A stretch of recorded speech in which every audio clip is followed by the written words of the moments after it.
সৈন্যবাহিনী পুনরাবরণ সৈন্যবাহিনী নিয়ে যখন তিনি রওনা হয়ে গেলেন, আমার আল্লাহ রব্বুল আলামিন দয়া করে দিকে তখন সুসংবাদ জানিয়ে দিলেন।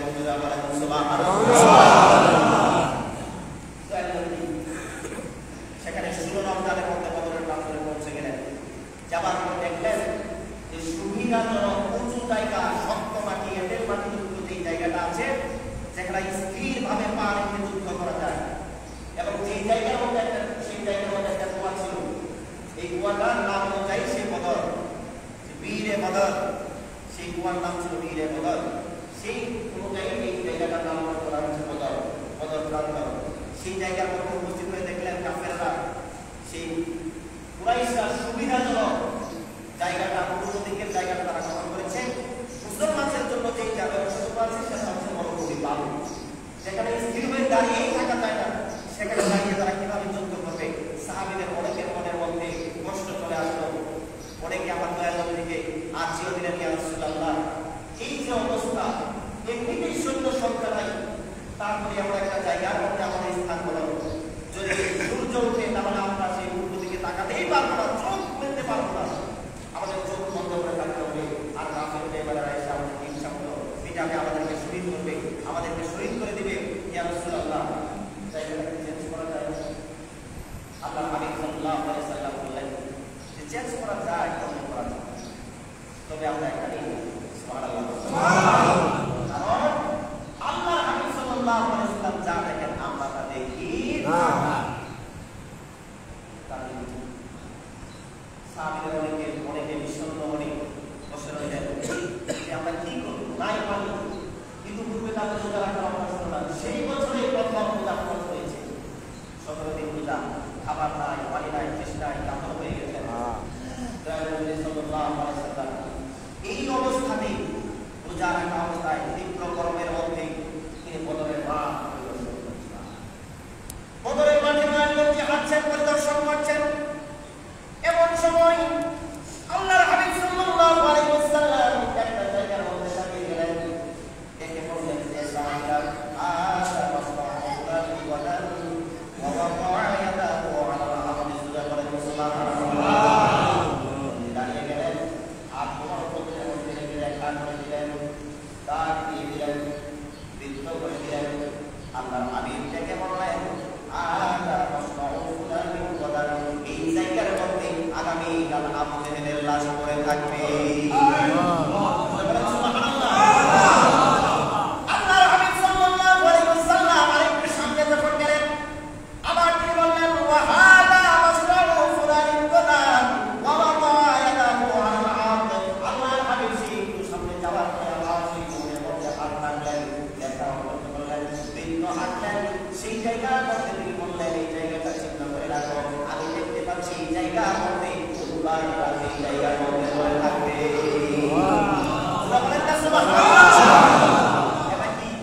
এটা কি গায়ে নাকি হাতে? এই যে সন্তানটা উপস্থিত না অনুপস্থিত, অন্যান্য সাহাবীরা দেখতেছিলেন,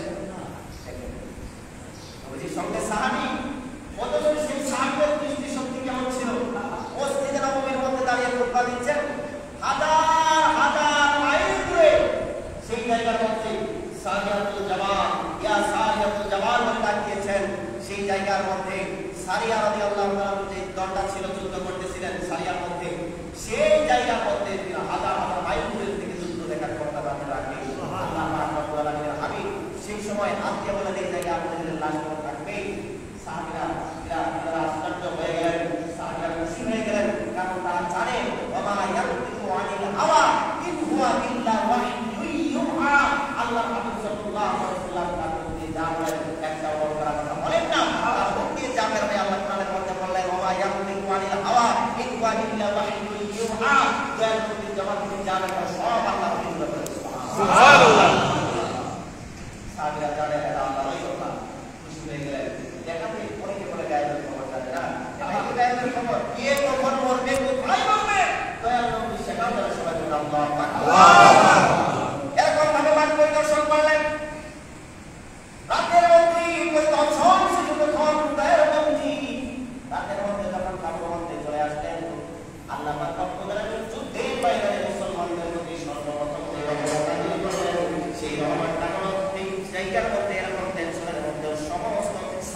দিনে আল্লাহ রাব্বুল আলামিন ঘুম পাড়িয়ে দিলেন। বলেন সুবহানাল্লাহ।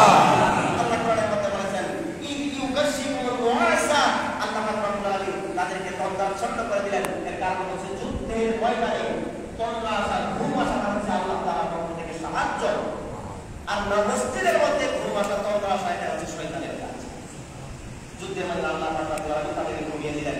দয়ালু নবী সাল্লাল্লাহু আলাইহি ওয়াসাল্লাম তিনি সারা রাত তাহাজ্জুদের নামাজ আদায় করলেন, সমস্ত সাহাবী ঘুমিয়ে গেলেন।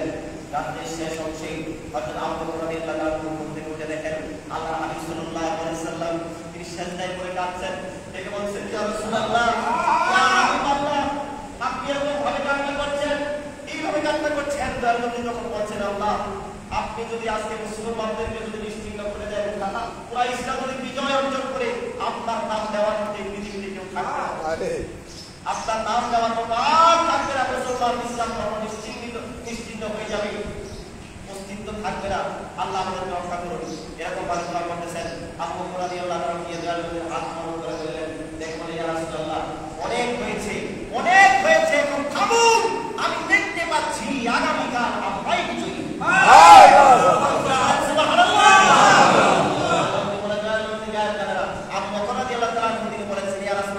যথেষ্ট হয়েছে, আল্লাহ আপনাকে বিজয় দান করেছে।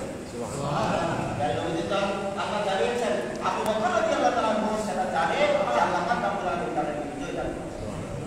এর মধ্যে আবার খারাপ পানি নাই, পানির অভাব, খাবার পানি নাই, গোসলের পানি নাই। এই অবস্থায় রাত যখন ঘুমিয়ে গেছে, অনেক সাহাবী তারা অপবিত্র হয়ে গেছে।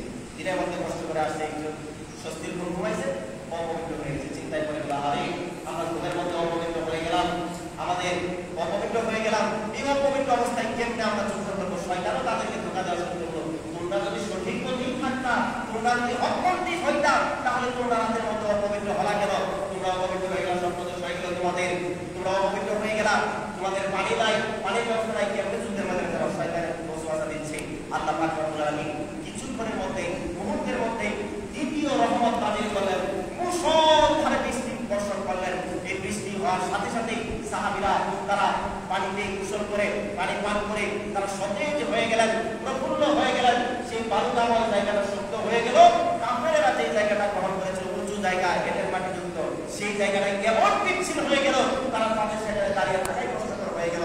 আল্লাহ পাক রব্বুল আলামিন সর্বশেষ মুসলমানদের উপর, সর্বশেষ মুসলমানদের উপর আল্লাহ পাক রব্বুল আলামিন ফেরেশতা নাযিল করলেন। এই যুদ্ধের ময়দানে তাদেরকে সহযোগিতা করলেন। সুবহানাল্লাহ। আর সেই যুদ্ধের ময়দানে এটা এমন একটা যুদ্ধ ছিল যে ছেলের সাথে বাপের যুদ্ধ, ভাইয়ের সাথে আপন ভাইয়ের যুদ্ধ, আপন মামা ভাগিনার মধ্যে যুদ্ধ, চাচা ভাতিজার মধ্যে যুদ্ধ। এরকম যুদ্ধ ছিল সেই বদরের যুদ্ধ। সেই জন্য আল্লাহ পাক রব্বুল আলামিন এই বদরের সাহাবীদের সম্পর্কে আল্লাহ পাক কোরআনের মধ্যে বলেছেন, তোদের পূর্বের পরে তোরা যা ইচ্ছা কর, তোমরা যা ইচ্ছা করো, তোমাদের পূর্বের পরে যত গুনাহ আছে আল্লাহ সব মাফ করে দিবেন। আল্লাহ এমন খুশি হয়েছিলেন। সেই যুদ্ধের ময়দানে এমনিতেই মুসলমানদের সৈন্য সংখ্যা কম। যখন কাফের বাহিনীরা আসা শুরু করছে, এই সময় কাফের বাহিনীদের সাথে আবার ইবলিস তার বিশাল এক বাহিনী নিয়ে, সেই সময় ইবলিস বিশাল বাহিনী নিয়ে সে চলে আসছে আল্লাহর হাবিব সাল্লাল্লাহু আলাইহি ওয়াসাল্লামের বিরুদ্ধে যুদ্ধ করার জন্য। ইবলিস যখন সূরা কাফের মালিকের রূপ ধারণ করে বিশাল বাহিনী নিয়ে আসতেছে, আর কাফের বাহিনীদেরকে তাদেরকে উৎসাহ দিচ্ছে, ওয়াকালা লা গানিবা লাকুম ইয়াওমা মিনান নাস ওয়া ইন্নী জারুল লাকুম। আজকে তোমাদেরকে কে রুখবে? আজকে তোমাদেরকে পরাজিত করার মতো কোনো মানুষ এই পৃথিবীর ময়দানে নাই, আমি স্বয়ং তোমাদের সাথে আছি। ইবলিস এরকম বলে কুরাইশদেরকে, আবু জাহেলের দুষ্টিদেরকে সে উৎসাহিত করতে লাগলো। যখন আল্লাহ পাক রব্বুল আলামিন যখন এই যুদ্ধের মধ্যে যখন যুদ্ধ শুরু করলেন, তখন আল্লাহ পাক রব্বুল আলামিন ফেরেশতা নাযিল করে দিলেন। আসমান থেকে 1000 ফেরেশতা নাযিল করে দিলেন। 500 ফেরেশতা লিডার ছিলেন, সেনাপতি ছিলেন জিবরাইল আলাইহিস সালাম। অপর 500 ফেরেশতার সেনাপতি ছিলেন হযরত মিকাইল আলাইহিস সালাম। সুবহানাল্লাহ। যখন এই ফেরেশতারা আসমান থেকে নেমে আসছে, আসার সঙ্গে সঙ্গে ইবলিস তখন এমন ভয় পেয়ে গেছে, সে চিৎকার করে বলতেছে, ওয়াকালা ইন্নী বারিউম মিনকুম ইন্নী আরা মা লা তারাউনা ইন্নী আখাফুল্লাহ ওয়াল্লাহু শাদীদুল ইকাব। ইবলিস এই কথা বলছে যে আমি আর তোমাদের সাথে আমার কোনো সম্পর্ক নাই, তোমাদের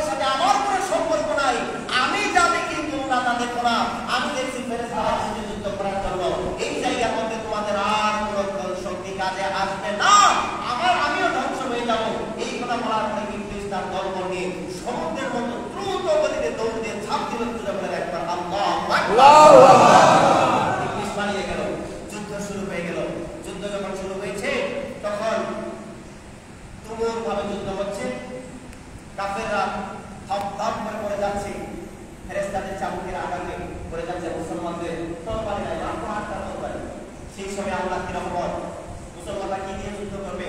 দয়ার নবী খেজুরের ডাল খাবে আর সাহাবীদের হাত দয়ার নবী খেজুরের ডাল সেটা ভেঙে যখন হাত থেকে ট্রান্সফার করে সাহাবী ধরার সাথে সাথে সেটা ধারণ তরবারি। সুবহানাল্লাহ। দয়ার নবীর হাতের মধ্যে খেজুরের ডাল সাহাবী যখন ধরে তরবারি হয়ে যায়। এরকম ভাবে প্রত্যেকটা সাহাবী এরকম ভাবে খেজুরের গাছের ডাল দয়ার নবীর হাত থেকে নেয়, তরবারি হয়ে যায়। যুদ্ধ আরম্ভ হয়ে গেল, যুদ্ধ আরম্ভ হয়ে গেল। এই সময় উমাইয়া ইবনে জাররাহ রাদিয়াল্লাহু আনহু, এই সময় হযরত আব্দুর রহমান ইবনে আউফ রাদিয়াল্লাহু তাআলা তিনি এক জায়গার মধ্যে একটু সাইডে দাঁড়িয়ে তিনি যুদ্ধ পর্যবেক্ষণ করছেন, কোথা থেকে কিভাবে কাফেরদের আক্রমণ করা যায় এই পরিকল্পনা করছেন। এমন সময় সেই মুআয এবং মুআফিস এই দুই ভাই তারা তার দুই পাশে গিয়ে দেখে বলে, চাচা, ও চাচা, আপনি আবু জেহেল কোনটা? আবু জেহেলকে দেখেন? আব্দুর রহমান ইবনে আউফ বলে, আবু জেহেল কি কথা? বলে, চাচা, আমি শুনেছি এই আবু জেহেল নাকি তোর নবীকে অনেক কষ্ট দিত। তোর নবী যখন নামাজে দাঁড়াতেন এই আবু জেহেল নাকি মোহাম্মদের কথা মানে ঘুরি ঘুরি তোর নবীর মাথায় চাপিয়ে দিত। তোর নবীকে রক্তাক্ত করেছে, দেশ ত্যাগ করে করতে বাধ্য করেছে, অনেক কষ্ট দিয়েছে। চাচা, একটু আমার যদি জানা থাকে আমাকে পরিচয় করিয়ে দেন না। আমরা দুই ভাই তাকে হত্যা করার জন্য আমরা দুই ভাই বলে সুবহানাল্লাহ। তিনি খুশি হয়ে গেলেন, তিনি আনন্দিত হয়ে গেলেন, তিনি চিন্তা করতে লাগলেন এইরকম ইমান দীপ্ত কণ্ঠে যারা বজ্র শক্তি নিয়ে, ইমানের বজ্র শক্তি নিয়ে যারা যুদ্ধের ময়দানে উপস্থিত হয় তাদেরকে পরাজিত করার মতো কোনো শক্তি আল্লাহর জমিনে থাকতে পারে না। সেই সময় আব্দুর রহমান ইবনে আউফ বললেন, ওই যে একটা সুন্দর সুদর্শন ঘন চাঁদদার বিশিষ্ট লাল টকটকে চেহারা বিশিষ্ট যে সুন্দর রূপটা দেখা যায়, এটাই আবু জেহেল। সে কিন্তু দাড়ি চামড়ার কারণ ছিল, কিন্তু ইমান ছিল না। জুব্বা করতো, দাড়ি শুধু জুব্বা মাকে দেখে পাগল হওয়া যাবে না। আরবি কথা বললে, ইংরেজি কথা বললে পাগল হওয়া যাবে না। সৌদি আরবের মধ্যে যারা পায়খানা সাফ করে, লেট্রিন যারা সুইপার আছে তারাও আরবিতে কথা বলে। আমেরিকা লন্ডনের মধ্যে যান, সেই জায়গার মধ্যে যারা সুইপার আছে, যারা রাস্তার সামনে আছে, তারা ইংরেজিতে কথা বলে। এই ইংরেজি আরবি কথা নিয়ে পাগল হওয়া যাবে না। আমাদের পাগল হতে হবে কার ভিতরে? খাজা পীরের অন্তরের মধ্যে নবীর প্রেম আছে, তাদের দিকে পাগল হতে হবে। বলে ঠিক কিনা? দুইজন দ্রুত গতিতে চলে গেলেন, যাওয়ার পরে কোনো কাম কেমন না করে সাথে সাথে মুআয রাদিয়াল্লাহু তাআলা তিনি আবু জেহেলের ঘোড়ার পায়ের মধ্যে আঘাত করলেন, ঘোড়া পড়ে গেল, আবু জেহেল পড়ে গেল। ছোট ভাই সাথে সাথে আরেক হাতে আবু জেহেলের পা কেটে দুই ভাগ করে দিল। দুই ভাই পর্যন্ত করে আঘাতের পর আঘাত করে যুদ্ধের ময়দানে ছোট্ট ছোট্ট বালকের হাতে এই মক্কা কুরাইশদের লিডার সে আবু জেহেলকে যুদ্ধের ময়দানে তাকে বিদায় করে দেওয়া হলো, হত্যা করা হলো। আবু জেহেল যখন এরকম করে গেছে, সাথে সে একটা চিৎকার মারছিল, এই বাবা কোথায়? তার ছেলেকে ডাক দিয়ে বলছিল ইকরামা অথবা আব্দুল্লাহ, ইকরামা নাম ছিল, তাকে ডাক দিয়ে বলছিল। তখন আরেকটা ছিল, নামটা ভুলে গেছি। আবু জেহেলের ছেলেকে ডাক দিয়ে বলছে, তুই কোথায় রে? আমি মরে গেলাম। ইকরামা তার ছেলে দেখেছে তার বাবা মরে আছে ধরাশায়ী।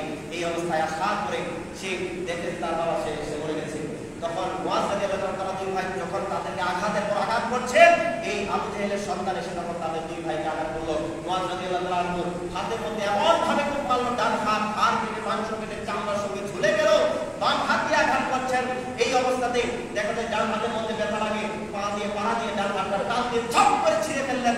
ছিঁড়ে আঘাত করতেছেন। আবু জেহেলের বাম হাতটাও কেটে দিলেন। এরকম ভাবে দুই ভাইকে মুহূর্তের মধ্যে শহীদ করে দিলেন। তারা শাহাদাতের সুধা পান করে তারা বিদায় হয়ে গেলেন, আল্লাহর জান্নাতের মধ্যে পৌঁছে গেলেন। সুবহানাল্লাহ। তখন এই যুদ্ধের ময়দানে উবাইদা ইবনে জাররাহ রাদিয়াল্লাহু তাআলা ছিলেন। তার বাবা ছিল কাফের। যুদ্ধ করা অবস্থায় বারবার তার বাবা তার সামনে আসে, তিনি 5 মিনিট অন্যদিকে চলে যান। আবার তার বাবা ঘুরে যুদ্ধের ময়দানে তার সামনে আসে, আবার 5 মিনিট আরেকদিকে চলে যান। 3 বার যখন তার বাবা সামনে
সেই বরকতময় দিন আগামী মঙ্গলবার আলহামদুলিল্লাহ আমাদের এলাকায় শরীফের মধ্যে বিশাল আকারে খুবই জাঁকজমক